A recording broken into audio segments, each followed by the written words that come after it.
Happy Mother's Day weekend, everybody. Happy Mother's Day weekend, San Francisco. Yeah, it's great to have you all here. It is so wonderful to have these fantastic podcasters here and all week on KALW. And I will give them an introduction in just a minute. We'll be hearing a little bit more about the podcast before they get into a live version of The Mother of It All. But I want to just say, yes, we're so grateful to have you all here and to have the chance to be downtown in San Francisco. KALW has been around for 85 years this year. Yeah, thank you very much. We are an NPR affiliate, BBC. We have a lot of local news programming, a lot of programs, Your Call, Rose Aguilar, great personalities, Hana Baba. And we also offer a lot of training programs for the next generation of journalists, adult journalism programs. We also are in 3 prisons, including the California Institute for Women in Southern California, where we teach storytelling and vocational skills. And we have 15 DJs. And you can find all this on demand at the KALW app. So highly recommend that you all check that out. And we've been in this space here for about 2.5 years, and it's really pretty extraordinary. This used to be a Ricoh copy center that somebody here used to work. Who was it who said that they used to come by here? One of you all used to come by here, and it was not lively like it is right now. But we said that we'll bring the news and information and music and culture that we put on the air and have for decades and generations here in the Bay Area, and we'll bring it into the live event space. So Vacant to Vibrant was just a 6-month program, but what we've done here has been so impressive, I guess, to the Swig company that owns this building that they gave us a good deal to stay. Yes, love it. Hear that, Swig? So since then, after our initial 6-month run, we've been here 2 more years. We've now had about 250 live events in this space, including 10 different gallery exhibits, and this is our brand new one, just installed on Saturday. Sarah Corbett and her partner Erin Haldeman have this beautiful artwork that you can see around San Francisco. We used to have Raimundo Valdez in here, who's an amazing artist, and you can see the print back there from Eric Rewitzer and Annie Galvin. This was I Love You Bay Area for sale. But we try to just amplify the arts and bring the great culture the San Francisco Bay Area is just overfilled with, into your consciousness, and that is part of what Bay Made Showcase is all about. So we really appreciate having the opportunity to have these great conversations here, and we are made possible by the public, and so many of you donated for tonight's event, and we are extremely grateful for that. And also really glad that you are making donations at the bar. And we will have the bar open afterwards, and we did run out of wine that was cold. We ran out of cold wine. I am chilling it right now, and the bar will open again after tonight's event. So I'm super excited. The podcast itself is going to be with this wonderful poet and firefighter and a prescribed burner, and I'm super excited about this book. My son's birthday is actually coming up later this month, so it's perfect. But yeah, let me go ahead and introduce us to the team behind The Mother of It All. Just one moment. Yeah, it's a lot. You're going to have to... Yeah. Right. So I've got it on big print, you could see here. So The Mother of It All, a podcast exploring the culture of modern motherhood. And by the way, how many people here have listened to this podcast before? Yeah, all right. Not everybody, so you can still subscribe to The Mother of It All. Yeah. Convert. How many people have been guests on The Mother of It All? Hey! What was that one about, Sarah and Miranda? Birth trauma healing and how to have a better birth. Mm-hmm. Well, all right. Yeah. Well, good for you. It was one of our most popular episodes. Wow. That's true. Well, I mean, I think that it's unfortunate that that was about birth trauma healing and it's one of your most popular, but I mean, still very helpful because I mean, birth is difficult. That's what they say. So, The Mother of It All is hosted by Miranda Rake and Sarah Wheeler, and let's hear it for them.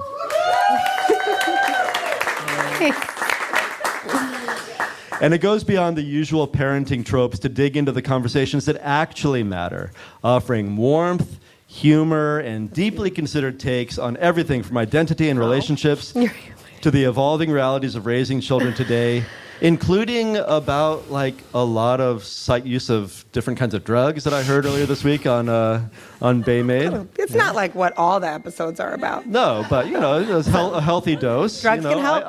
I see the injection taking place there. So, in Mother of It All, you can expect thoughtful dialogue, sharp insight, and a space that makes room for nuance, curiosity, and connection. So, Miranda and Sarah, how did you get the idea to start this podcast? Well, I didn't. It was all her. Well, so we both worked in digital media. Like we worked together. I don't know if you remember it, media. Yeah. It was nice while it lasted. So I was working at Romper at the time, which was a kind of mother website, and Sarah was writing for them too. And we started following each other on Twitter, which doesn't also exist anymore, right? Yeah. So how time flies. And so I was kind of seeing the beginning of the end, and I wanted to like throw a life raft, and I didn't want to do it alone, and I didn't want to be on TikTok. And I was like, hey, Sarah, maybe a podcast. I remember actually, I went back and looked at the first correspondence, which was you filled out a like contact form on my website, which is very cute. So it was like, which is for like clients in my psychology work, So it was like, I was like, you have a new inquiry. And it was you introduced yourself. We had the same editor, Megan O'Connell. Amazing, at Romper, and you said, I have a wild idea, which is an amazing way to cold email someone. and I wasn't thinking it was a podcast, but I definitely, I thought it would be something a little crazier, if I'm being honest. Not that this hasn't been exciting. Yeah. Maybe you dialed it back, and there's still something I'm going to learn about. But yeah, I had read, Miranda wrote this amazing piece about her postpartum anxiety and about how difficult it still is for postpartum people to recognize their anxiety, to get good treatment.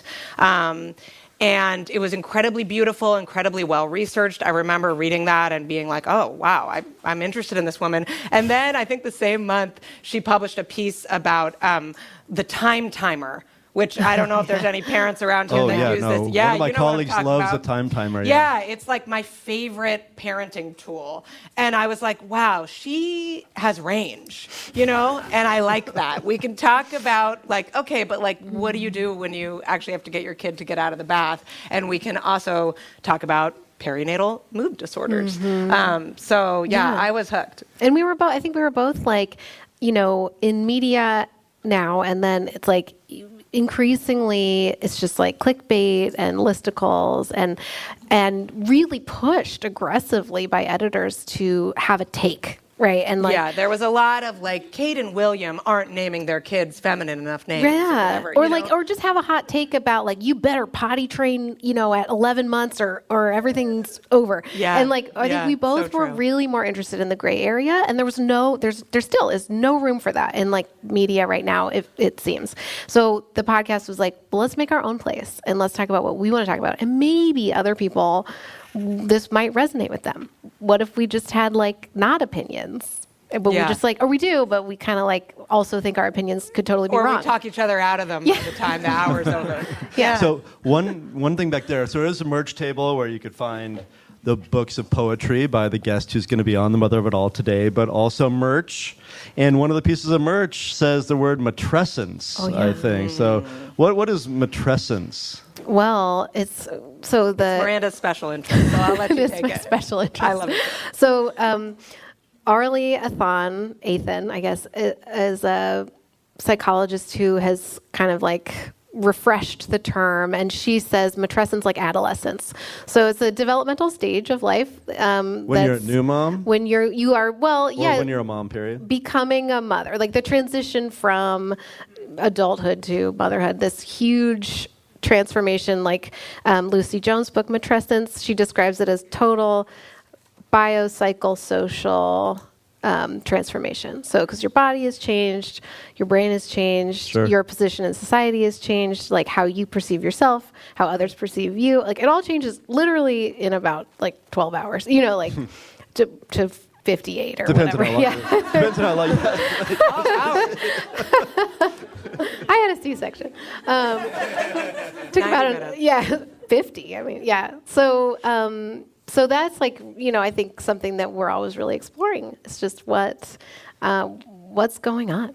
So we have a couple clips we're going to play. One is from a program, I think, that you called Matrescence, right? Can you set up this clip that we're going to hear? Yeah, this is Lucy Jones, who wrote the book Matrescence, which came out a couple years ago. She's a British writer and thinker, and she's fantastic. And the book is like, I give it to new moms because it's even ones you don't know.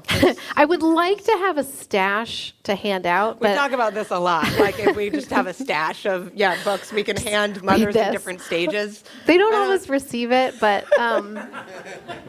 they'll get there. But you have to wait for them to come to you. So in the book, she writes about her own experience of matrescence, and then, as so many of us do, it's kind of in the aftermath, being like, okay, what happened to me? And she's a science journalist, so she then explores, socially what happened, culturally, structurally, neurologically, biologically, like what happened to me? And then this word matrescence, I think a lot of us, I discovered the word when my older son was like 18 months old. And I was like, oh my God, there's a word for this.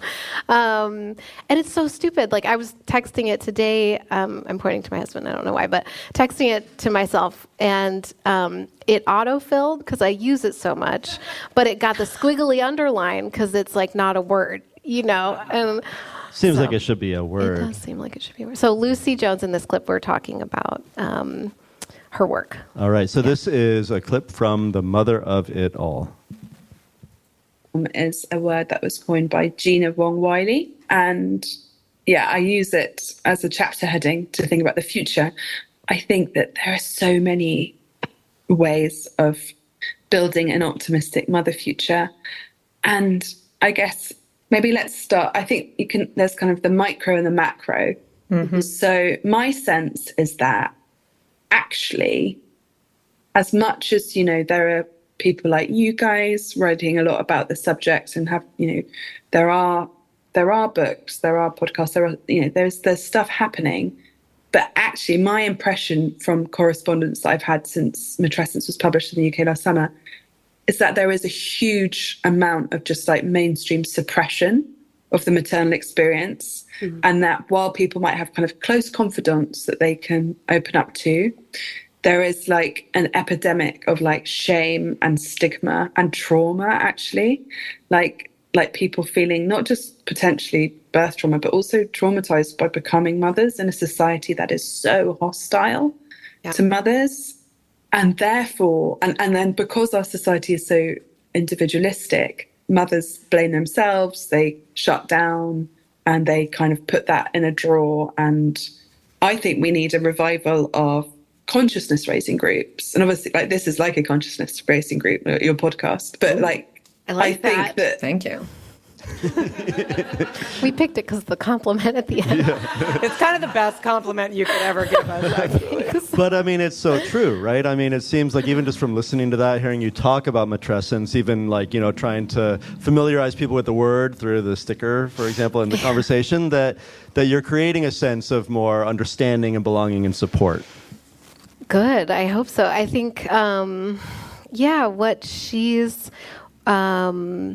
her whole book is a call to action, to just talk about all this stuff. And I think that is why we do this too, is like to hear from one person who said, we just released an episode about something kind of weird that happened with my son where he was refusing to go to school. And I got an email from a listener who said that she shared her story, and it was just like, it meant so much to hear that someone else is experiencing this. And the isolation of parenthood, like Lucy Jones is talking about, that can keep us apart. And we need to be sharing these very vulnerable stories, I think. And it's not just, I think just to say something we talk about a lot is it's not that's inherent in parenthood. It's what parenthood looks like in our culture and our society, right? That isolation. I also love that clip. Miranda, I feel like often kind of like bang the gong of positivity for us and of optimism.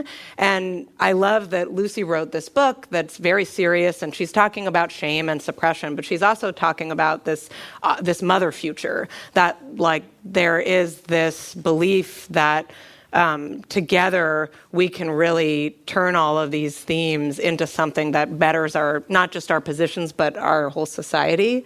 And I think we try to bring that in as much as possible. I mean, tonight we're talking about like the topic of our talk is motherhood in a burning world, but it's not all going to be bummers. Like I think that acknowledging that feeling of that it feels like it's burning and what do I do with that allows us to make space actually for the optimism. Yeah, that makes sense. Well, so you just said that Miranda's role is kind of to like be optimistic and that sort of thing. So Miranda, what's Sarah's role? Oh, no. Just chaos? She swears. That's the first thing? You're not going to talk about how pretty I am? We actually, do you remember we went to a psychic? We had a tarot reading for the podcast because it was the only way I could get Miranda Rake to spend money on something silly like that. I was like, let's do it for the podcast. She wouldn't do it for herself. And do you remember she basically was like, you need to do more because you're smart and you need to relax. At some point I was like, but what if I did this? And she literally turned around in this like tiny little yurt we were in while my daughter was reading in a corner. It was a mirrored room. Yeah, it was very vibey. Cool. And she was like, you have too many ideas. So we did not go back. But do I have too many ideas? No. The right amount. Yeah. She's funny. And brilliant. Yeah. We're talking about the tarot. We're talking about you. Nice. Okay. Well, let's hear the one more clip that we have, and this is from one of your shows called Movie Club. Miranda, you set up the last one. Sarah, do you want to set this one up? Yeah, this is Nancy Reddy. She's a poet. She she edited this wonderful collection of essays on poets writing motherhood called The Long Devotion, and she just came out with a book last year called The Good Mother Myth. That is the book that I wished I'd written, and then once I realized she was doing it so well, I was like, the world will be better off this way. It's about how kind of all of the research and kind of psychology and cultural shifts in this century around what good mothering is are basically full of it. And here we are, as part of our movie club, we're talking about the movie Home Alone, and particularly about Kate McAllister, the character who Catherine O'Hara, may she rest in peace, plays in that movie. And we started the movie club because we are nerds about the culture of motherhood, and there were so many movies, old and new, that we felt like we could talk for hours about dissecting these mother characters and what it meant that they were played a certain way, that the culture received them a certain way, how we would feel now. Cool. All right. Let's listen to this clip from Mother Club, from the mother of it all. We're on this kind of like long arc of understanding mothering as a profession, as like a professional undertaking that requires expertise. You have to buy the right books, you have to go to webinars, you have to join someone's community where you can get support. And I think for me, one of the things that I have always really appreciated about my own mom, and that I see in Kate McAllister as well, is that there is also this idea that her kids are separate people from her. And to go back to what you were saying, Sarah, about like, that Kevin is not going to be permanently traumatized by being sent to the attic one time, right? And the movie certainly doesn't believe that having been left home alone at Christmas with robbers has traumatized him. Like, he seems fine at the end, actually.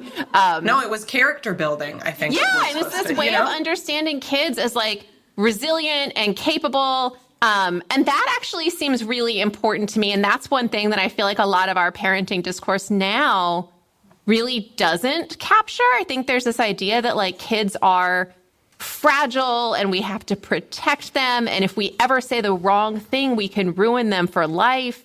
And I think this desire to like prevent our children from ever being uncomfortable or unhappy or anything. Like, that's not actually possible, and I don't think it's our highest goal. I mean, ideally, don't leave your kids home alone for Christmas. But but that was bad in her world too. Yeah, right? Exactly. Like, there's no world in which that's optimal. Yeah. But yeah, like, I also think there's something to be said for, like, believing that your kids are their own people, and that they're capable and resilient. And, like, if you fuck up as a mom, they're going to be okay. Like, apologize. I apologize to my kids when I'm impatient with them or whatever. But I don't think that I've, like, ruined their lives by getting impatient with them when they, like, don't put their socks on for the bajillionth time. I don't think that requires, like, a repair in some dramatic sense. Don't put their socks on for the bajillionth time. So true. Coming for Dr. Becky with that repair remark. Yeah. So I want to make sure to get out of the way because we're here for the live podcast. Just want to get a little bit of background of you all. So one thing, too, is how old are your kids? Oh, yeah. 4 and 8. 4 and 8. Okay. Mine are 10 and, just turned 8. Okay, awesome. Yeah. And then I'm wondering, in making this podcast so far, what is one thing that it has made you think differently? I mean, I'm sure there's a lot, but what's one thing that has made you think differently about in parenting and being a mom for each of you? I haven't changed at all. I just got deeper into my wild beliefs. No, I think, when we started this podcast, we called it Mother Culture. Then we got a cease and desist from a religious homeschooling company that cited a yogurt company as a potential ally that was also named Mother Culture. We just very nice. We decided to move on. Exactly. And so we originally called it Mother Culture, and I remember when I was talking about it, my friend Jen Bloomer, who also did the art on our bags and our podcast logo, she asked me, whose culture? Like, whose culture, though? Whose mother culture? Mm. And I do think that something that I have felt into a little bit more in the 3 years that we've done this is thinking about that question. That I think that especially as a white, middle-class, like, coastal elite mother, there is this, what we assume to be the, like, culture of parenthood right now is really actually something that a very small sect of people are talking about and kind of stimming out over our own ideas about and churning over and over. And I think that's in some good ways and some bad ways, we're trickling that out to other microcultures. And so hearing ideas from outside of that wind tunnel has been really transformative to me. Mm-hmm. Thank you.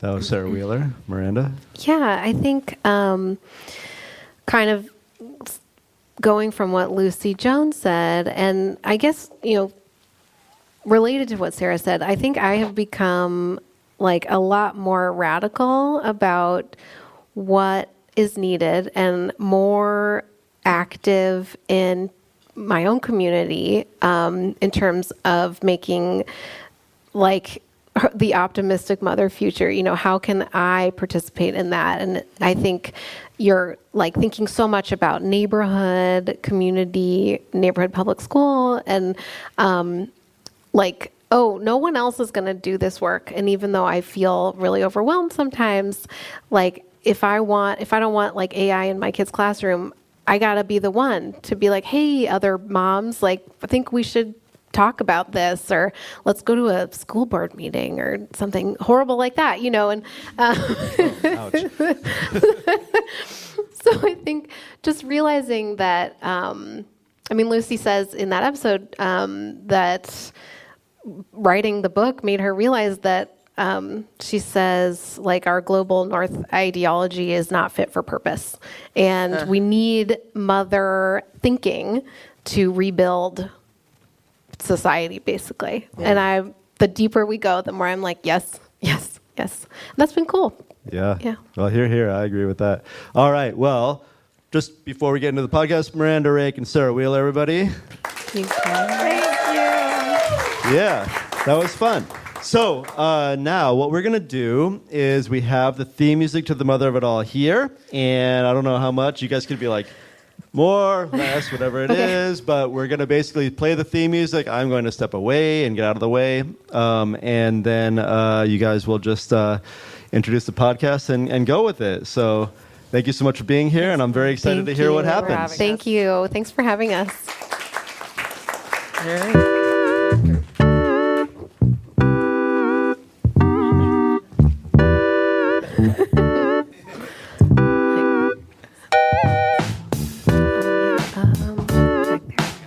I'm Miranda Rake. And I'm Sarah Wheeler. And this is The Mother of It All, where we take on motherhood through the lens of culture and culture through the lens of motherhood. We did it. We did it. We can go. Good night, everybody. Woo. Hi, Sarah. Hi, Miranda. How are you? I'm good. I'm really happy to be here. Me too. Yeah. This is really cool. I'm not as nervous as I thought I would be. Yeah, you're doing great. Did you take another Ativan? No. Okay. I thought about it. I think my airplane Ativan has worn off. And now I'm just... She said, I just have to let our audience and our listeners know. Yeah. Miranda sent me a text this afternoon that said, I'm in the airport. I had a latte and an Ativan, and I don't know who will win. If you are a parent of, a child between the ages of 4 and 20, with a picture of the Who Will Win book series. The animals Lion versus tiger. animals, Yeah. gorilla versus cheetah or something. But it turns out they just kind of, they complemented one another. I think I recommend seem it. great. Yeah. Awake and relaxed. Did you say something crazy when you were tracking information about how this is our 100th episode? Oh yeah. I think. Please, no one else count. But There is think, a spreadsheet. I think it's our 100th episode. We could ask AI. Yeah. No. Okay. No. Yeah, it's our 100th episode. It's amazing. Yeah. That's crazy. And we're celebrating another milestone because if I have this right, this is the kind of data I track. This is your first night in a separate state from your children. Yes. Leaving your children Yeah. on a plane. Yeah. And getting, Yeah. So that's, It is. Yeah. Thank you. Thank you. Yeah. These are for you. Oh. How do you feel? Totally fine. Yeah. Well, and I should say, thank you to my mom and Darla. Podcast listeners know Darla. Darla. So thank you, Mom. Thank you, Darla. I feel fine. The kids are fine. And I will be back tomorrow. Does any part of you want to just keep going south? No. Okay. I did think... I wouldn't judge you. At the Portland airport, I was eyeing the Honolulu gate. I did tell you We all that. eyed the Honolulu gate. Yeah, but I'm here. Yeah, so. you look for your plane, to You're like, Boston. ooh. And you're like, ugh. And that guy Paris. walks by in the Hawaiian shirt, and you're like, I'm going where he's going. Yeah. Maybe next time. Yeah, no, I feel really good. Okay, it's well, really before fun. we bring on our guest, I just want to prep our audience for something. If you've listened, which many of you said you have, whether you were telling the truth or not, now we will find out. You will know that we like to end each episode by making a callback to something that our guest said and saying the line, like my mom always said, blank. So tonight, we're going to do something a little different. We're going to ask for some suggestions for the audience when we get to the end of the episode to finish that sentence for us. So be thinking, about your gems, and we'll call back to you. Gems, yeah, right. Our Rachel's gems. Rachel's gems. All right. So I am really excited to introduce our guest. Rachel Richardson is here. She is the author of 3 books of poetry, including Smother, which came out recently and is available for sale. She has received poetry fellowships from the National Endowment for the Arts, the Sewanee Writers Conference, and Wallace Stegner Program at Stanford. Along with her husband, she is the co-founder of Left Margin Lit, literary arts community center, really beautiful space in North Berkeley that you said I think is celebrating their 10th anniversary. Yeah. Oh my goodness. And in the fall, she will be the Helen Zell Visiting Professor of Poetry at the University of Michigan. Very sexy. Everybody please welcome Rachel Richardson. Thank you. Thank Thanks you for for having coming. me. And that position means I'll be leaving my kids like 3 nights a week for a season, like a To semester. go to Michigan? So you'll do Wow, like that's my Yeah, dream. it's Not crazy. commute every week? Yeah. Oh man. It's a new kind of motherhood. Oh, wow. Right? It's like the sort of Jet set. in, out. Yeah. I feel like you need a really good to bag. Michigan. Not to get too like consumerist. I think I but need a really good let's- bag too. I'm going to Yeah. send you like a Pinterest board if you don't mind. That's another thing you're good at is like vision board. It's Like just you're- hyper focusing Yeah. on something nobody asked for. But they want. They do know they want. Rachel, who's caring for your kids right now? So I have a 13 and 15-year-old. We've entered the teen years. And so my 15-year-old is home alone, I think waiting for her dad to bring her some dinner when he gets back from picking up the 13-year-old who is at soccer practice with Jen's kid. Go whatever that team is, but really just have fun and try your best. What? But win. How do They you win. feel about organized sports for your children? Oh, that's not the question I thought you were going to ask like, me. no. But okay, how do I feel about it? Well, I think they're great. I didn't really grow up playing sports, Yeah. and so it's a kind of a new world for me to have kids who have both played sports since they were like 5 and have that be just a regular part of our lives. But I think it is so great for them, especially in a world that is so digital, just to have like this very physical activity. I have to figure out how to work with other kids and just like run for an hour and a half at a time. You know, it's Yeah. great. Do you go to the games? I'm dealing with this right now. I'm asking for a friend whose kids just started organized sports, and I'm like, all the parents go to the game. Isn't that fun? Isn't it fun to go to the game? What? There's some pressure to go to the game. Okay, I don't so know. I'm married to a great sports fan and like great soccer dad, and so he goes to like all the games, and I get to be the second parent who goes and is like a bad fan because I don't really understand how the game works. I don't know half the rules. I never really understand what just happened. But you know, I cheer a lot. Do they It's do fun. that thing? Okay, so my 8-year-old has played soccer for a couple years, and I don't know what's going on, but they switch which goal. Is that normal? And then I'm like, Now and the we're kids. explaining The sports? halftime. No, but the kids don't know, you know, and like I barely know, and I see them scoring on the, you know, and I'm like, no one's telling them what, and they're certainly not Right. telling My me. memories of like elementary school soccer, which we played for like a does 2-week soccer work period, for and I don't know. We played for like a 2-week period in PE, right? Yeah. And I definitely scored for the other team. For sure. Yeah, You but know. don't know. you're a poet, so it worked out. So I stopped All right, there. well, enough Thank of that. you. This Thank is not you a for- sports. Behind every great woman poet, there is a man who will go to the soccer games. That's probably true. We honor I that. shout out to the husbands for that. Yeah. I do believe that kind of partnership is one of the great enabling factors in writing, in, you know, being a mother writer and also writing about this subject. Okay, so we want to get into that. So your collection's Mother. You open with a quote from J.D. McClatchy, who was the editor of the Yale Review for a while. So he said, I automatically reject any poem with the word mother in it. You had me right away. I was like, okay. So I would love to hear more about, you know, why you're opening this collection with that quote as a poet writing about motherhood.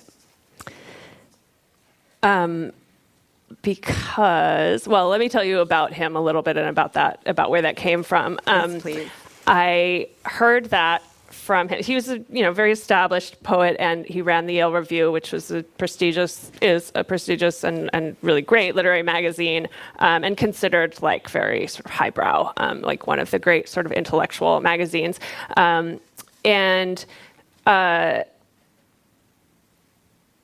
He was a guest panelist at the Sewanee Writers Conference when I was there in 2009, and on a panel of editors and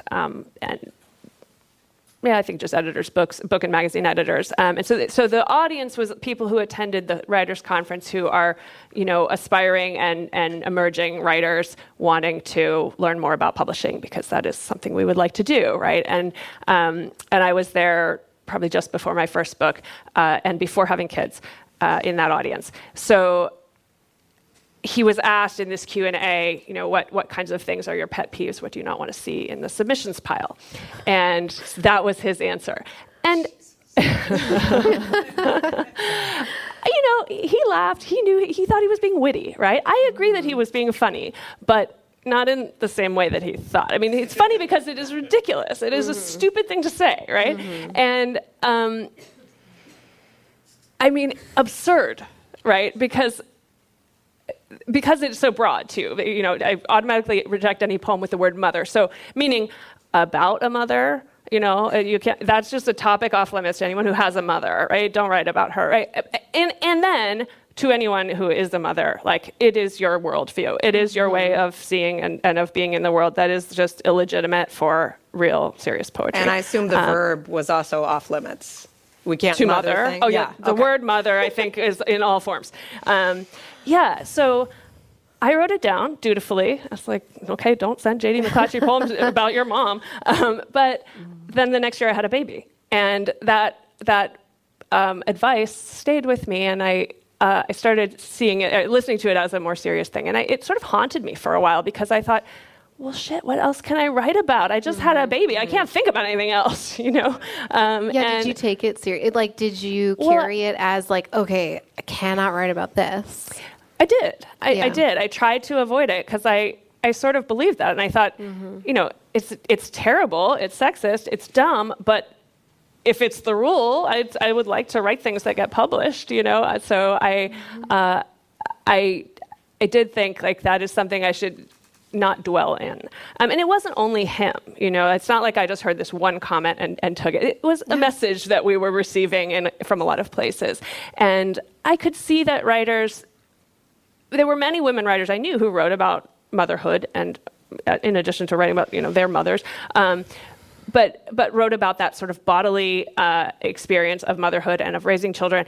And some of them were publishing really well, like Sharon Olds, Lucille Clifton, but they were sort of pigeonholed as like the poets of the domestic, right? And then I found out later that Sharon Olds had heard comments very similar to this, which she also publicized, editors telling her like, well, if you want to write about your children, go send it to Good Housekeeping. That's not for serious magazines, right? And so that she was hearing that in the 80s, and J.D. McClatchy is still saying this in 2009. And so it hadn't changed, and it was pervasive, and it was often less direct than that, but that quote was so like beautifully direct that I just thought, so honest. Just gonna say it. But it became a kind of fuel for me because I thought, well, screw it, I can't write about anything else, so I might as well go all in on this and just call it out for what it is. Like, he's not my audience, but I hope some other people are because of that. I would rather join forces with the people who are doing this and who are writing about the fullness of life experience, and not trying to sort of censor out this like central part of our identities or our lives. And some poems in Smother, or at least one, was published in the Yale Review. Right? I know, I love that. Well, so J.D. McClatchy died. And he was replaced by a young queer woman as editor. And she took this poem, which is not overtly about motherhood, but it is about like suburban middle-aged womanhood. And it was delicious to me. I was like, I'm so happy this poem will be in that magazine. Yeah. I just love it. Yeah. So yes, that felt like the sort of completion of that circle. But yeah, I think just the idea that motherhood was not an invalid topic, but not a serious topic, right? It is not of great literature. You can write literature, but only for like your niche audience, the women who will want to read it, and it will never be taken as seriously as like the great work, whatever that is, right? Like what's left for the great work? I don't know exactly. What are we supposed to be writing about? And not, he doesn't call out fathers. It's not like parent. No, it is just completely gender. Mother. Just, Well, so around the same time, or a little bit later, I had my first kid, and I started writing the second book, 100-Year Wave, which is kind of about it's about kind of the shock of marriage too, and like realizing like that whatever the adolescence of that is, right? Like coming in, like realizing, oh wait, I'm matrolescence, right? and then birth. And so that covers a period of like my sort of getting married and then having children, and realizing that I was in this lineage of women. My mother and my grandmother. My grandmother died right around the time that my daughter was born, and so it felt like this sort of. I felt very much in this continuation of a line of women, and so I started writing that, and I just knew that book would not be, would not receive like a real audience or would not be taken that seriously. I had a publisher, luckily already, who would stand behind me, and like he published it, and they were great about it. But it didn't. That book like never really got any. I didn't do much with it. I also had babies, so it was hard to go like give readings and things. But I started doing a kind of survey of that was 2016. It got 100-Year Wave. Yeah, 100-Year Wave.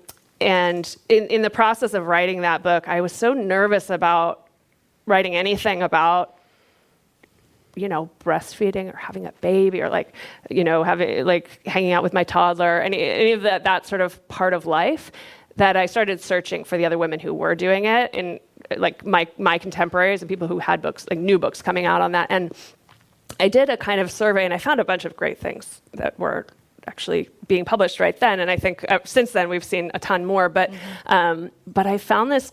I went to the Academy of American Poets website, which is one of maybe our two big, great. Three, maybe. There's Poetry Society of America, Academy of American Poets, and Poetry Foundation that have these great online archives of poetry, and huge. And they also have a lot of educational materials on them. So at the Academy of American Poets, they had a section called Poems About Motherhood. And I was so excited to find this for like 1 second until I read the beginning of this. This was like 2014. And this section is filled with poems by Emily Dickinson and Walt Whitman. Both of whom did not have children. And I'm like, why are you calling these poems about motherhood? And then you have this. And the little blurb at the top, the paragraph that describes it, I have to read it to you because it was so ridiculous. I'm on the edge of my seat. Whether singing or scolding, loving or smothering, mothers tend to occupy a mythic space. Children may see them as creators, godlike beings who nourish and mend. Adults may have to learn how to see them as humans, real people with their own histories and flaws and personalities. They may be resented, quietly tolerated, or loved to the point of melodrama. And there's a couple more paragraphs, but that's the description of poems about motherhood in like the canon. I mean, it's not wrong. Well, that's the problem. It isn't. I mean, it's naming something. And I think even, this editor is naming something that I even feel in myself sometimes, which is this like cringe. Like it's like, that sometimes people talking about their motherhood gives me the ick, right? It's like my friends, especially when they talk about how much they like it, and I like it a lot too. Yeah. I really do. But I think for me that comes from my own whose voice shame is that? Or self-doubt. Yeah. Whose voice is that? Thanks, Miranda. It's probably, I don't know. It's the J.D. McClatchy. It's J.D. McClatchy. It's something in the culture kind of telling me that if I'm not talking about what I love about it, or that it's so fun and beautiful, or that my kids are my heart going outside my body, that whole thing, that I'm a bad mother. Well, it's policed, right? Yeah. How you're supposed to feel about it and talk about it. So do you think that's what he's... I understand, like, in society and in intellectualism, what we've done to motherhood, right? Yeah. And are trying to kind of undo now. Right. And I want to hear your thoughts about how well you think that project is going. But I also want to hear, is that about the cringe? Like, what do you think that statement's really about? Is it just about we don't want to hear what happens in the domestic? I think what it's getting at, I think it's just, in a way, this is just like a misnamed section in the website, because it's not poems about motherhood, it's poems about mothers is what they're talking about, right? They don't expect the mother to be the writer of the poem. They expect the mother to be the muse. Oh. Mm-hmm. So the mother can be the subject, and then you either love her or you hate her, right? You resent her because she's smothering you, or or she's scolding, or she's singing to you, and you love her in this very simplistic way, right? Right. You want to marry someone just like her, or you never want to talk to her again. Got it. Right, but she has to be. She's the subject. She is mute, and she's on the page as a muse. Right. She's not actually the active thinking person who has complex feelings. So it's more about the author then. Is like we don't want to. It's less about don't want this word in a poem, and it's more about I don't want to engage with mothers as artists and intellectuals. I think. I mean, and if they want to center and I would say motherhood. that is like. I mean, I'm quoting things from 2009, 2014. It's not over, but I do think that in literature, in poetry at least, like the discussion has really changed in the last 10 or 15 years.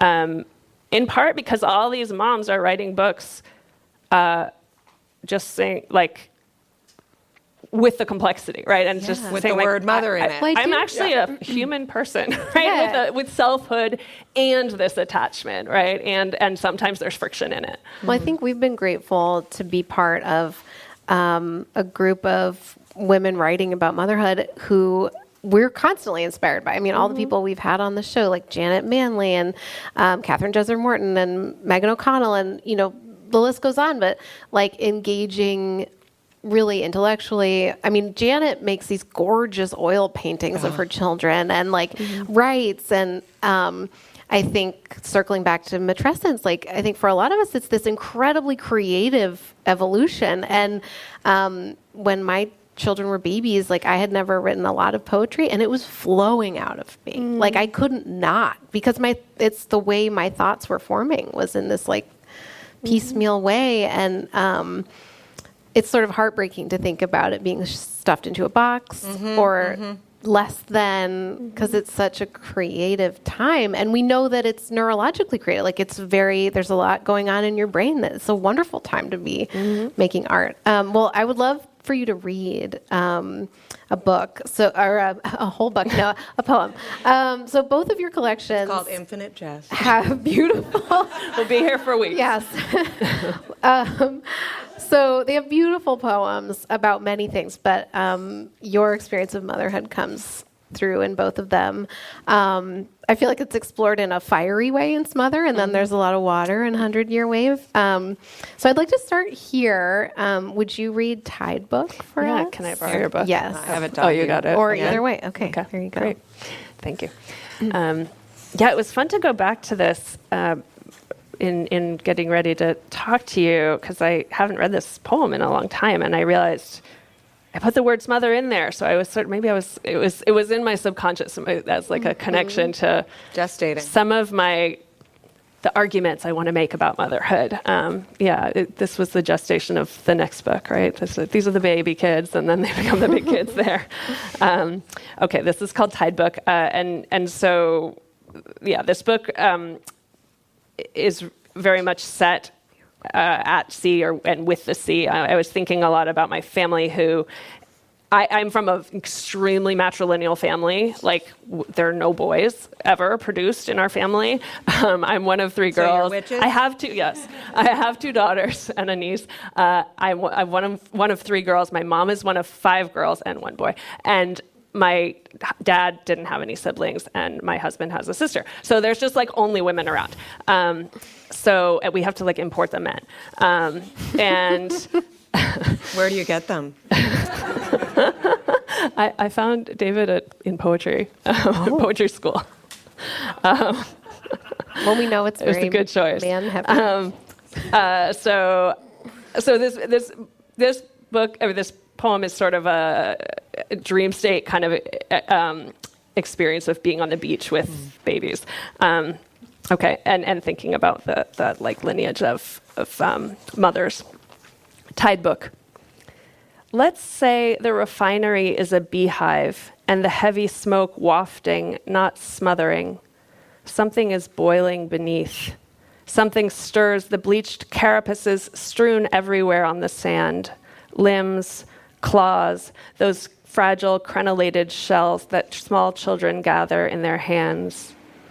Blue crabs sashay from their holes. The big box store sells lottery tickets as well as lawn chairs. One can never have too much luck. I still speak to you through my skin, half mother, half fog. What was the light before dawn? I answered every question. It was milk. We've always kept time by the tides, but also genealogy. Daughter of, daughter of, daughter of, daughter of, daughter of. The station's bell echoes up a buoy mid-sleep. The baby never opens her eyes. She knows her way by smell, by sound, the milk, the sand, seabirds, the moon. Me, you, me, you, me, you. Before there was wind, there was... The baby turns her face into the towel. There's too much light. It gets inside everything, guts it. A song wafts by as a girl skirts the residue of froth, tide's shadow. H is for hyacinth. The opposite of roof is reveal. Thank you. Mm-hmm. Yeah. Yeah, That was beautiful.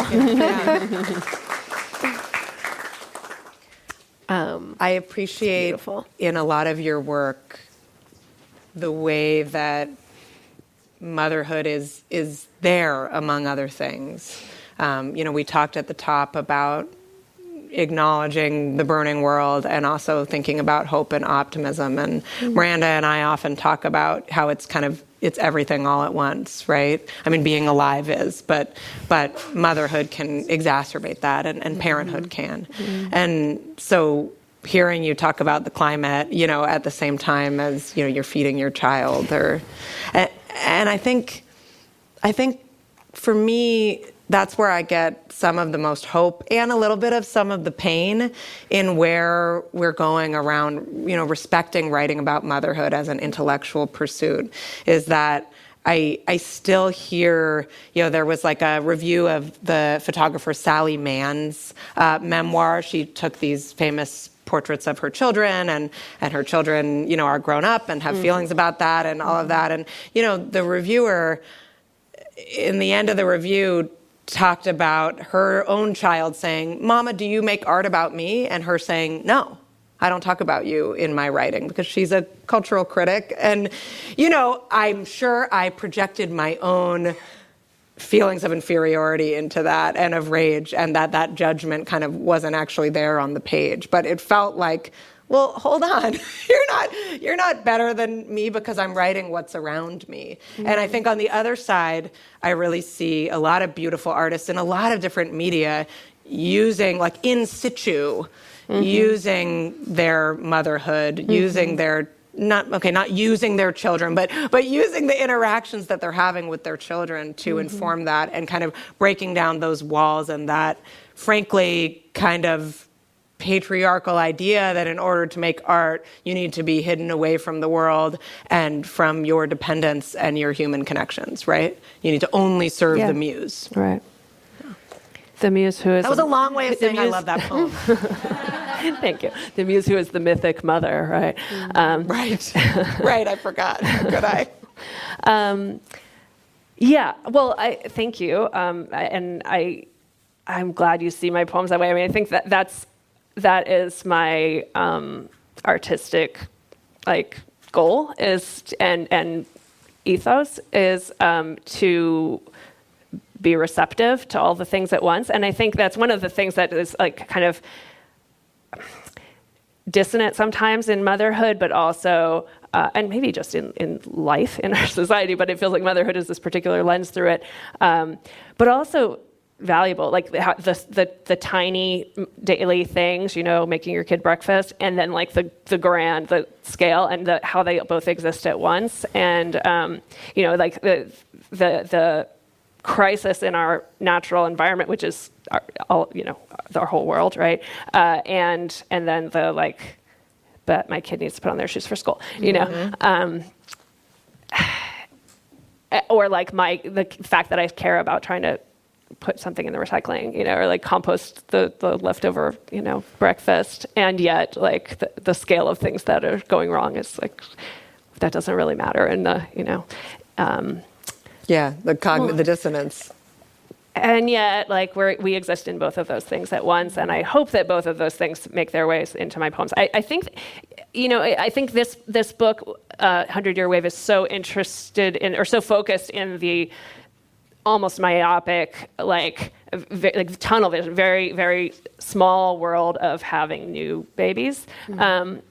Because that was the world I live in. I mean, I remember the time writing these poems, I was like, just, like I don't remember writing them, actually, a lot of them, because I was so sleep deprived, and I existed in this dream state. And so the poems are kind of in the dream state. And, but I like that in that poem that I just read and what you're pointing out, like it does, I was happy to see that it reminded me that like it does point outward a little bit too, to like, there's a refinery over there. We're at the beach, but here's that, right? And I'm looking at some kids picking shells up along the beach, and I'm like nursing my baby who falls asleep on the beach.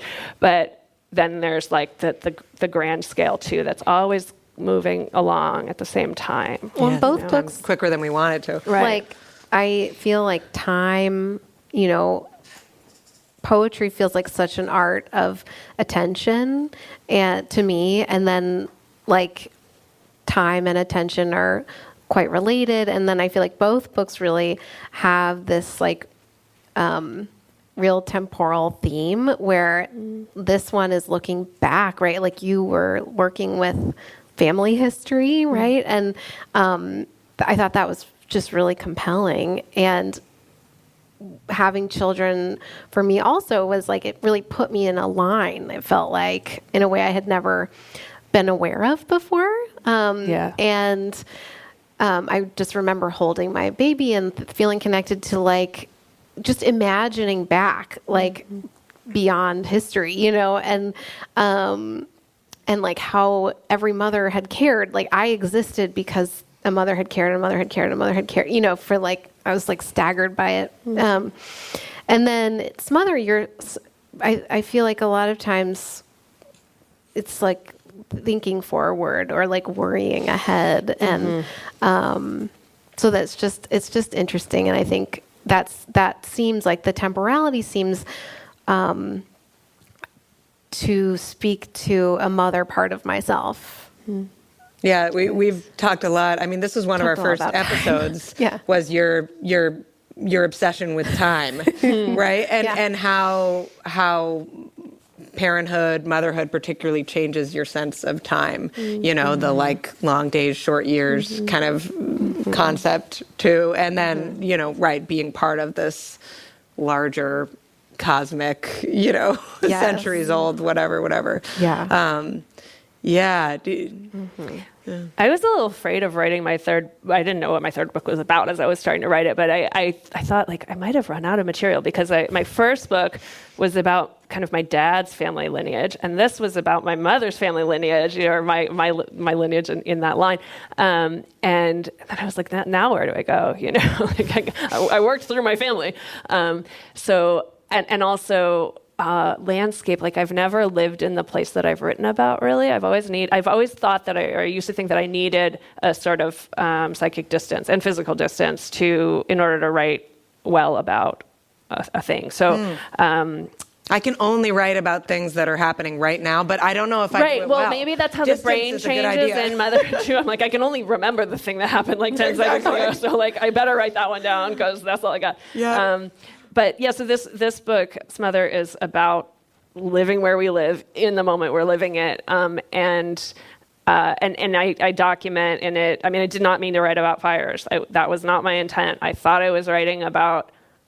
Well, I had different ideas. I never know what I'm writing about, but I thought I was writing about my friend who had died, and sort of elegy poems to her. And then I sort of thought I was writing about technology in the Bay Area in like 2017, 18. And as I had just moved back there and felt like this like the force of technology was so big, and it was this weird both barrier in our relationships with other people, and also facilitator of them, right? Like you talk to someone through Facebook, or you talk, like or a you Zoom with mediator. them, or you whatever.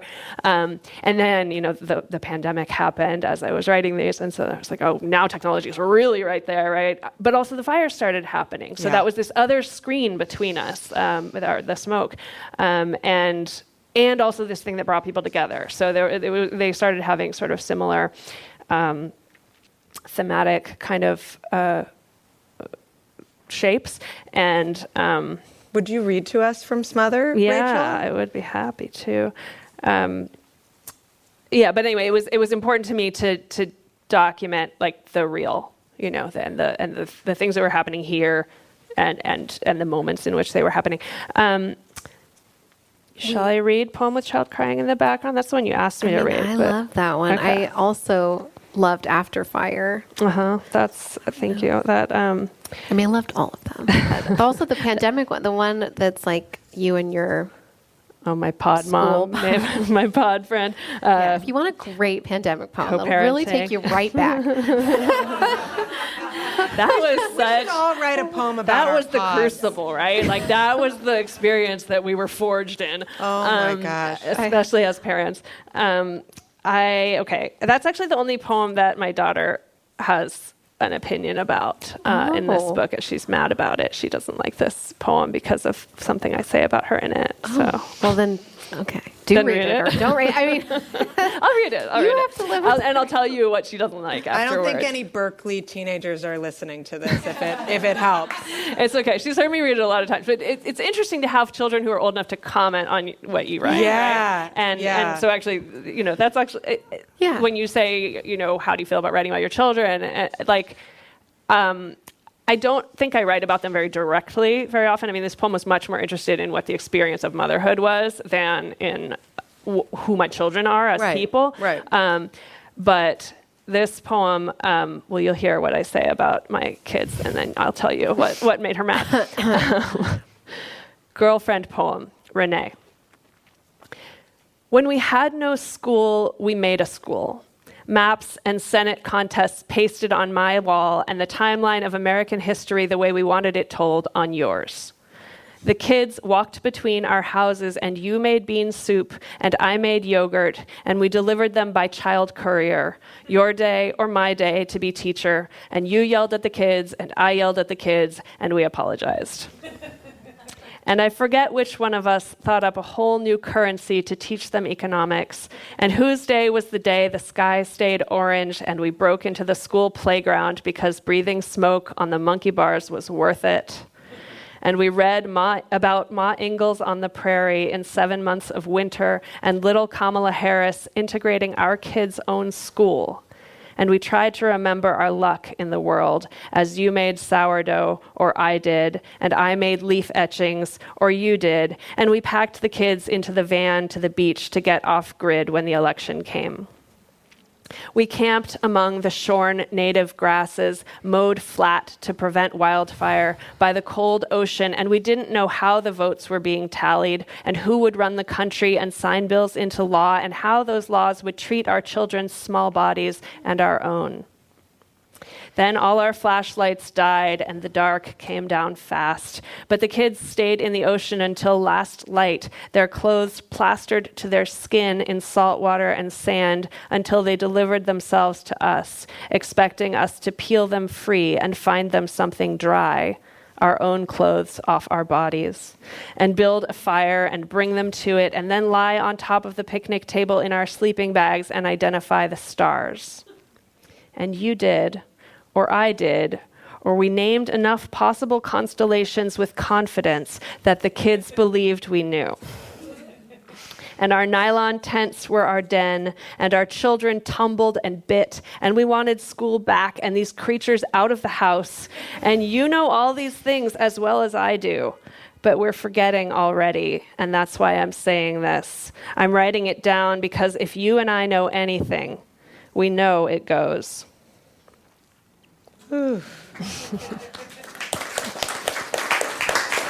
If anyone just wants to name out loud the person that got them through the pandemic, did anyone else feel like compelled? I just wanted to go, Courtney. Yeah. Please.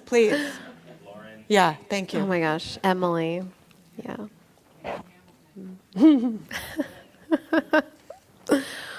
So many. Thank It's you. like Mary Scout, right? Oh, yeah. So there's a bit of fire even in that poem. You know, that Orange Day. I don't know. The Orange Day, and remembers also the Orange Day. I think it was September 10th, We had it up 9th. in the 9th, because it was the birthday 20, of our 20. yeah. Yep. 9th, yeah. I bought a car that day. Weird move. Why not? You know, I thought we were just like driving, Right. but you couldn't then you drive had away to from it. evacuate across the country. Yeah. Yeah. Yeah, there's that fire, which I think was the one that I also have a poem about that as the first poem in this book, because I feel like that was this like the moment that kind of everybody realized it was different than we thought, right? Yeah. And we're living in a place that is now different. Like the conditions have changed, and they have already changed, but we're just seeing them now. We all realize. But the other part of fire in this poem is that we went to Wildcat Camp in Point Reyes. That's where we camped on the night of the election. We went did our voting, early voting, and then we got the hell out of there because we're like, we don't want to know. It's a really good plan. It was great. For next time, I'm going to remember that one. Yeah. And so we were camping where there's no cell service, Wildcat Camp in Point Reyes, with these 5 kids, and we got down there, and there were all these. Before, in previous years, there had been these beautiful wild native grasses just blowing all over the place, and they had just shorn them all because wildfire risk. Yeah. So it was just this like bare, weird prairie next to the ocean. Can you talk a little bit about your relationship to fire? I know you had this really Well, should I cool first tell you what experience. my kid was mad about? Oh, Okay, yes. we Or could do you guess. know? I Do you think know? it was you guys being naked. You having your clothes off. No one else? tell Take us. guesses Tell from us. the audience? No, they didn't care about that. My kids. Tell us. Anybody know? You know my kid, maybe you know. I just remember you said there's something about biting. The kids tumbled and bit. No, she didn't care about that. She was like, that's true. They didn't like And the you soup. wanted the creatures out of the house? I know that's true too. No, that was all fine with her. What she didn't like was that we lied to her about the constellations. And that I wrote it in a poem that I lied to her. And she thought it was really condescending. And I respect that. You know, I took that to her. That's fair. That's Like, fair. you're right. Like, I said that I thought she's like, you think we're stupid, and you wrote it down for other people to know. You know? It's like, oh no, that's not what I meant. That's harsh. We were just trying to get by and know something about the world. You know, we didn't know anything. We're trying to give you something to know. Well, I But kind anyway, of yeah. want, I kind of want to. I do want to hear about the firefighting, but I kind of want to circle back to the kind of how we started, and then the 2 books together, and your evolution as a writer, and kind of this whole podcast and everything we're doing. You know, when Sarah and I talked about this episode, she said, "Are we there yet?" Is kind of the question. Is motherhood a topic worthy of our most rigorous intellectual, artistic, academic engagement? That poem says yes. Well, that and poem is rigorous, baby. I will argue for it. Yeah. Hard. And I mean, I want to say yes to that. I really do. I think there's like a lot of evidence pointing to yes. Like there's great writing being done that is complex and weird and funny, and like the whole emotional range, right? The whole intellectual range. It's just like there's a mother in the poem, right? It's not like it's about that. It's not like we don't have to like pigeonhole it. It's just it's present, which means it's like not stigmatized, right? Like at least in the artist's rendition, right? I don't know how the J.D. McClatchys of the world are taking it in, right? Maybe it's just not ever going to reach certain people, but I think that we have proven that point, like in a lot of art, that it is a serious subject. And you were it's a talking about worthy Night subject. Bitch earlier. Oh my your gosh, passion. that's such a great book. You know, such a great book. It does feel like there are books. Yeah, and there are so many movies and shows. Like it's coming. Upstairs Yeah. house. It's getting. I mean, the last couple years have been. Yeah, you real guys can do the whole like onslaught. culture range. In Visit poetry, our bookshop. We do have like, we just are constantly adding books, There's actually. so much. And It was like a trickle, and now it's a pour. Blood. Yeah, I just want it to exist without even needing to be named, right? Because then it's just there. Right, it's just right. present. You don't, it is. you don't want to be I don't want a to be like genre. in the motherhood section. Yes. You want to be people.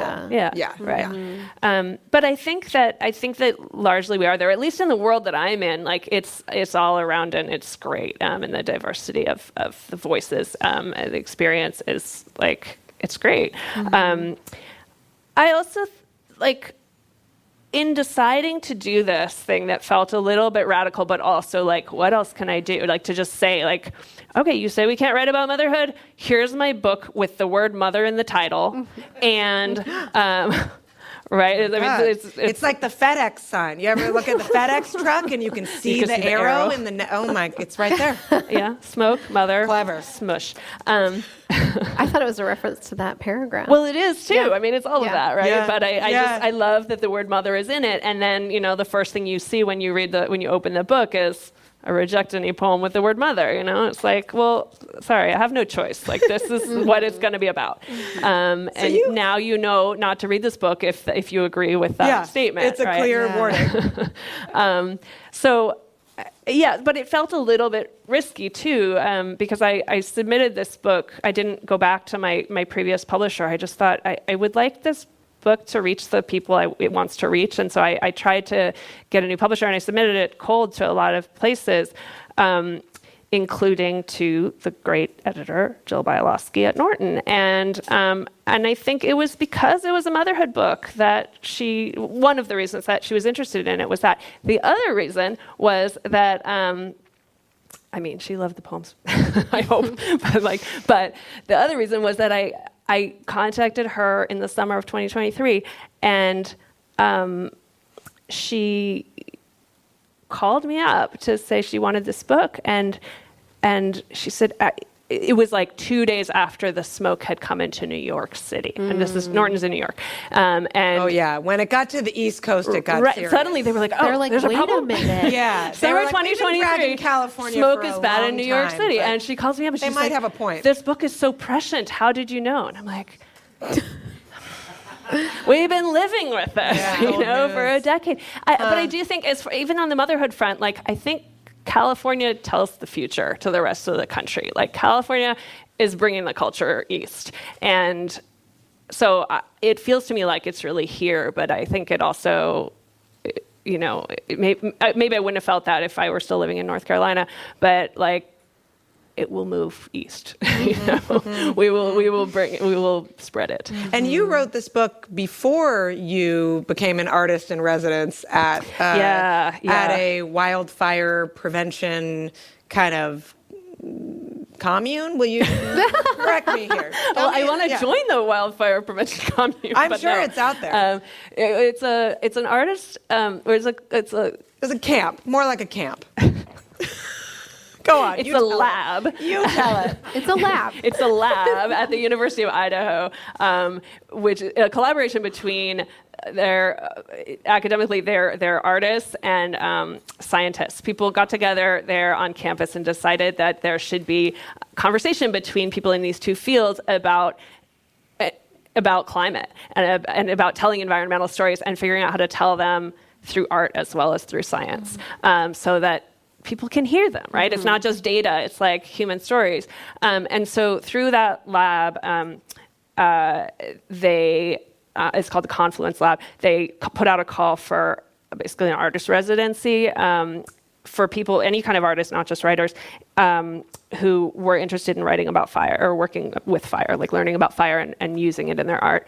And so I was like, great, me. I finished this book, but I had just turned it in. It was like a year and a half to be published still. And I thought, I've written a lot about uncontrolled wildfire, right? Like wildfire that destroys things, wildfire that destroyed family camp for the residents of Berkeley, wildfire that destroys things that we've loved and that changes childhood and that I feel bad about and I feel victimized by. And I don't like that I have that relationship to the natural world, because California is a state that burns. The West is the place that is supposed to burn, and I would like to have a better relationship with it. I don't think we should be managing it like we manage war. Like fire suppression was obviously the wrong policy for the West, and it's for the last 100 years. And but I don't know how, as like a citizen, as a non. As like I'm not a firefighter, how I would engage with that. So this thing, it was this perfectly timed thing that, opportunity that gave me the chance to learn about it and learn about the really wonderful, radical, I guess, but like ancient knowledge that we've had about how to work with fire and doing prescribed burning, which is like literally, I love it that it's prescribed, right? It's like the kind of little pad, the little prescription for the pad. state, right? For the land is we need to burn it in a controlled way and in small increments to regenerate it. And so it was cultural practice for 10,000 years. It was also ecological practice to spread seeds, to improve biodiversity, improve food, or increase food amounts for people and animals. It made the West, and California specifically, one of the most biodiverse places in the world. And then we stopped doing it. And now and then we did other things that, raised the temperature, and now we have these wildfires that we've never seen before. So prescribed burning, I think, is just a magical, beautiful thing. And I mean, it's just also mesmerizing to get involved with it, because fire is like, we're, evolutionarily like developed to be mesmerized by fire, right? It's beautiful. And so to work with it and to work with a team of people, like a team of people who are all paying very close attention to each other and caring for each other, and everybody knows their job and who they're responsible for. It's a really collaborative effort.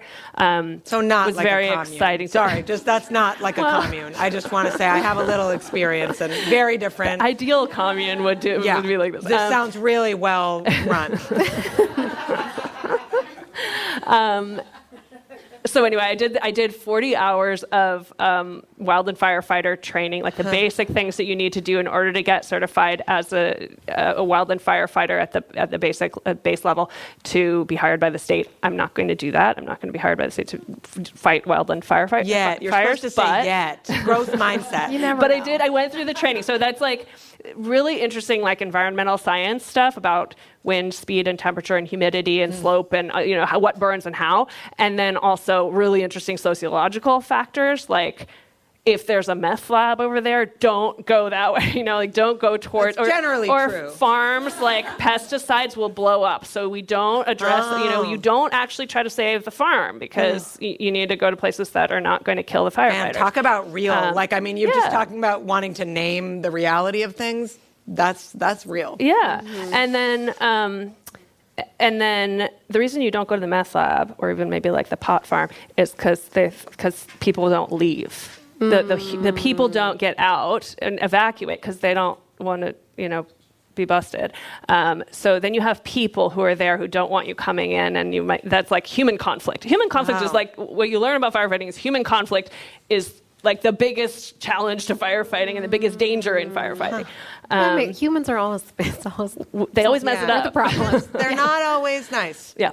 Yeah. So I don't want to do wildland firefighting. I don't want to do like out of control fires. But I have then, since I did that training, and the other part of it was like FEMA incident command management, that kind of administrative training, which is bizarre, but it has a language. It has a very, like going into it as a writer was interesting to me, knowing that I'm never going to be like employed by FEMA. It's very interesting to just listen to the language of operations there, which is all military. It's all based on military structure. And Rachel, did you get what you wanted in that project? I mean, did you feel like you were able to shift your relationship to fire, to that absolutely crisis, that in a way that wasn't just catastrophic? Yes. What does that look like now? Well, I feel much more equipped, even if in a sort of abstract way. Like I understand what burning is about. I mean, I understand fires. I understand some more things about how fires move and what to be afraid of and when, to think about evacuation and that sort of thing, even though I live, in a pretty urban area that's not likely to be ground zero, affected in a direct way. But also I think it repaired something in me, like psychically, about my relationship to this land that I come from and am trying to live on.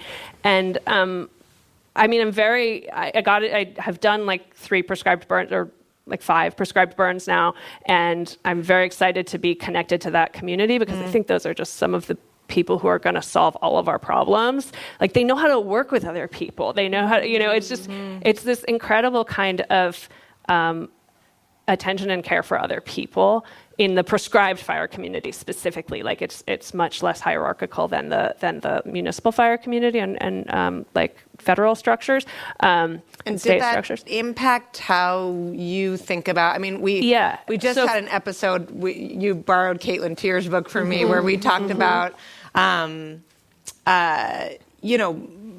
parenting in a climate crisis.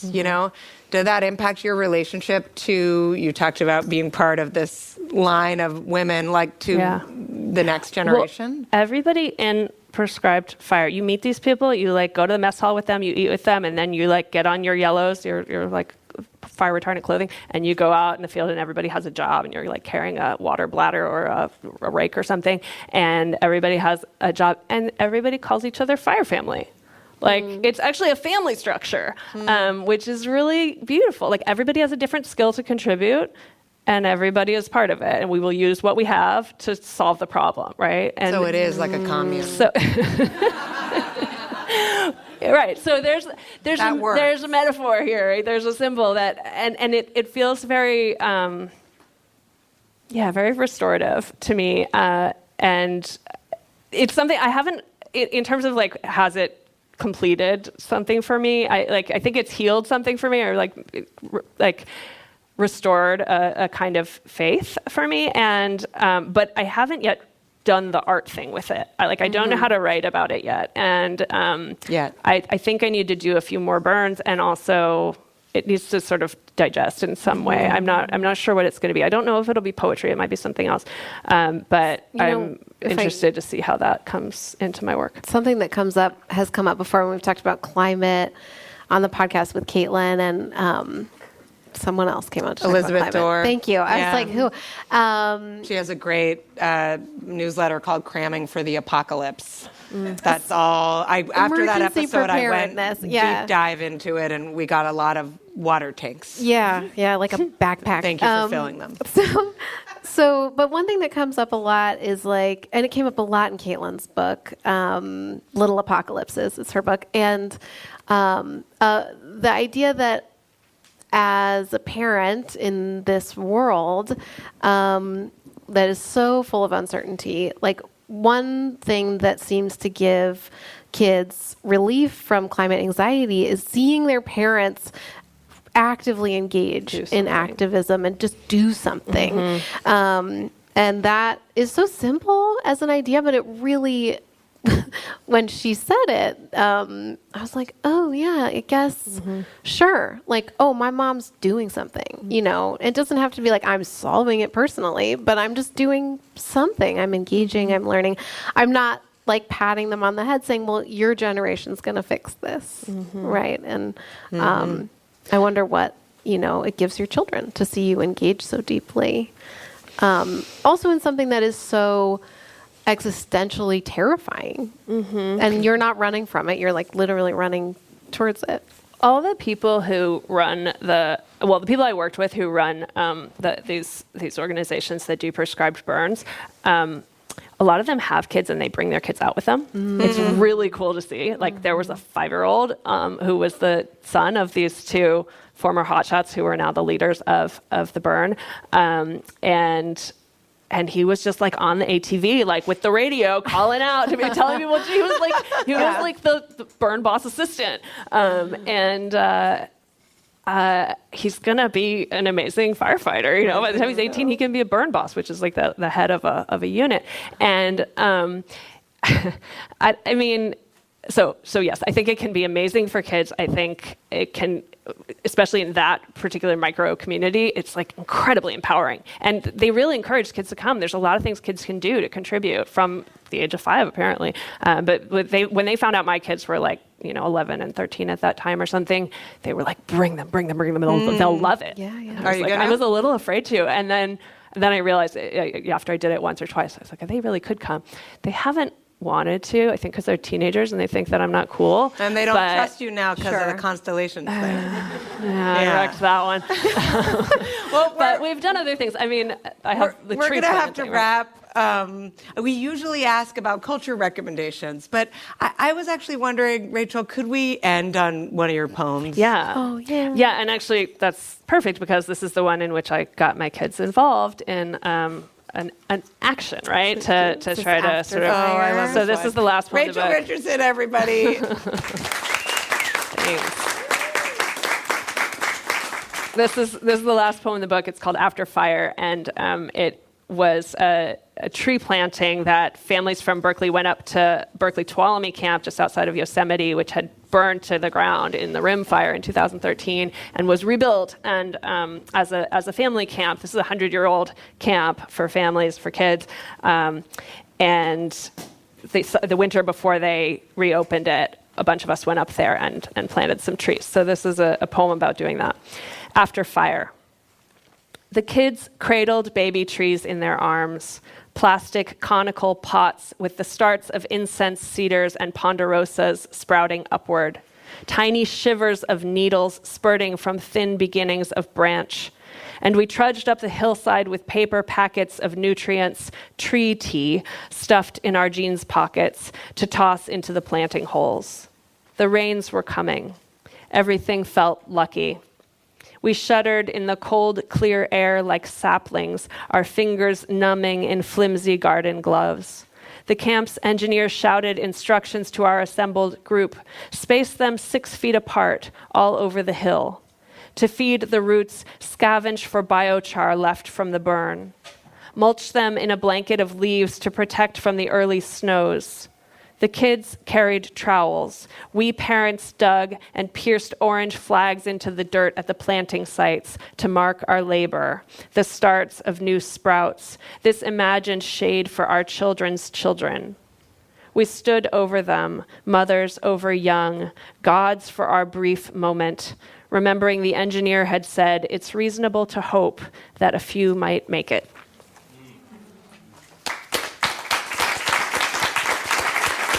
Thank you so much for coming tonight. We want to thank all of our listeners. We want to thank our subscribers, our guests, our super guests who have come back. We hope you will join their ranks. We want to thank KALW for having us in this beautiful space.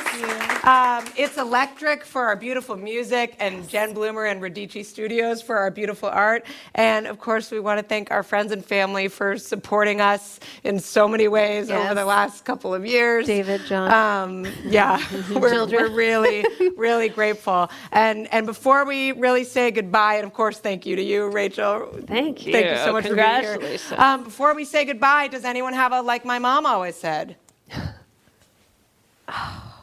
It's hard, right? The last line of the poems. Ooh. Okay. You ready? Do you know it, Patricia? Oh, I can't remember. Okay. All right. You're gonna say you're gonna start the sentence, and you got it. You ready? Okay. You got the music? Let's do it. So I say, thanks for listening to the mother of it all. And like my mom always said, it's reasonable to hope that a few might make it. Perfect. Thank you. thank you. All right, one more time, everybody, for Rachel Richardson. Thank you. And for the hosts of The Mother of It All, Miranda Rake and Sarah Wheeler. And to all the moms out there, happy Mother's Day weekend. Thank you so much for coming out to KALW Studio Event Space. We have the books of poetry for sale back over there. We have merch from The Mother of It All. And we have more drinks for sale also. Chilled wine. Available. Chilled wine. It's chilled. It is there for you.